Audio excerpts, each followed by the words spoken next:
Hey everybody, this is Brent back with another edition of Near Mint Musings, and this is going to be a video response from my man Dustin of Dustin and Blake. He is doing a video challenge contest just for the fun of it.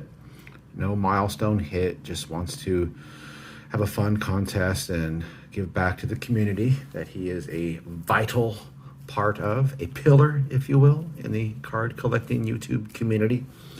His contest is he wants to recognize the ordinary, the ordinary average guy in baseball, and to show some cards of somebody that maybe we collect or have a smattering of cards of, and what makes them, I guess, ordinary and average.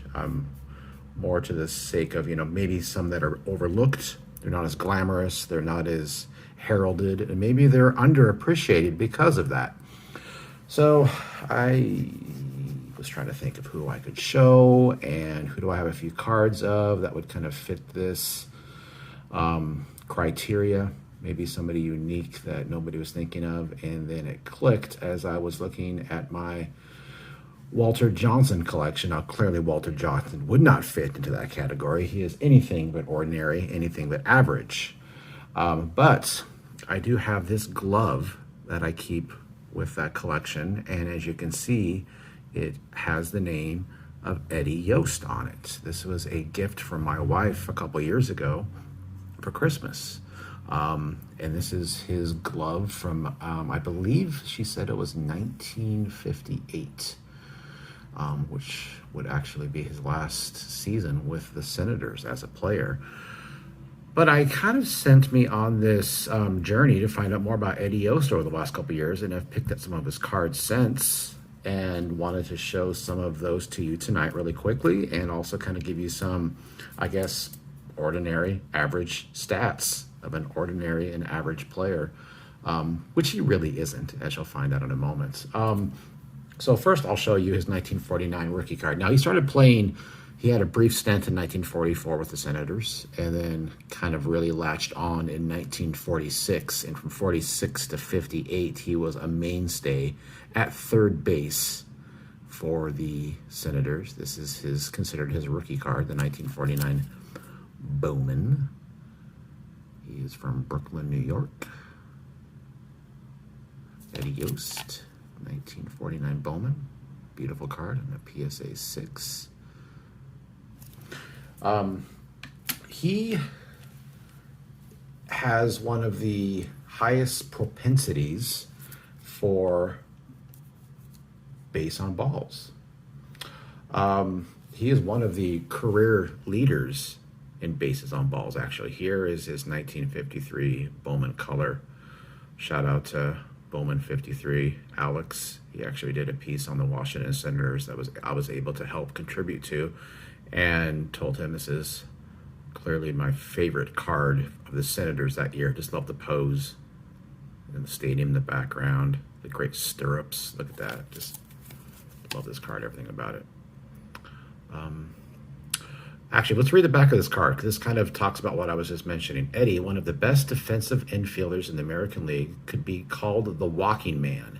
He led the American League in drawing bases on balls during 1952 with 129. So he walked a lot. He was a great leadoff hitter. And let's see if I find some stats here. I wrote some stuff down that I wanted to talk about.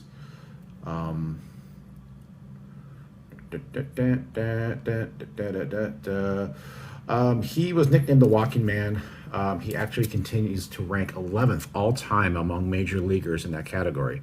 Here's the card that I just showed you, but I found a beat-up copy with an autograph. How cool is that? This thing is just loved. Look at the creases, and it's even cut at the top. Who cares? It's beat up, but it's got an on-card auto ballpoint pen right on his side there. I thought that was really cool. So I was able to pick that up a while ago. So another version of this 53 Bowman. Yeah, he's got more walks in his career than Pete Rose, Willie Mays, Stan Musial, Hank Aaron. He really, truly was considered one of the best leadoff men and third basemen of his era, especially that stretch from 46 to 58 with the Senators. Here is his 56 tops.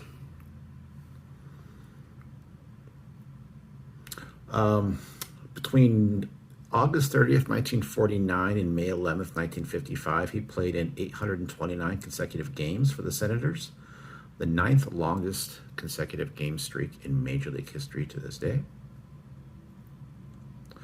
Between 44 and 53, he only hit 3 home runs at home while hitting 52 home runs on the road. Kind of a weird stat, but it just shows him that he clearly was not a power hitter.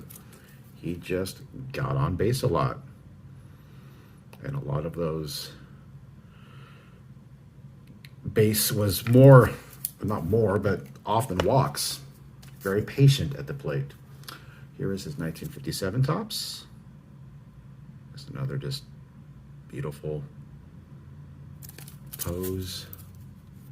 There's the stats on the back. And you can see with some of these stats on the back, he was an amazing fielder as well. One of the highest rated third basemen of his time.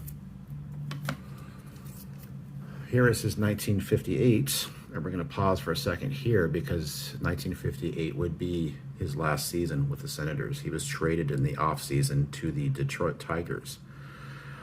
The reason they traded him is the Senators, decided to give third base to a unheralded rookie prospect that they thought would pan out, and he clearly did not pan out. It was some dude named Harmon Killebrew.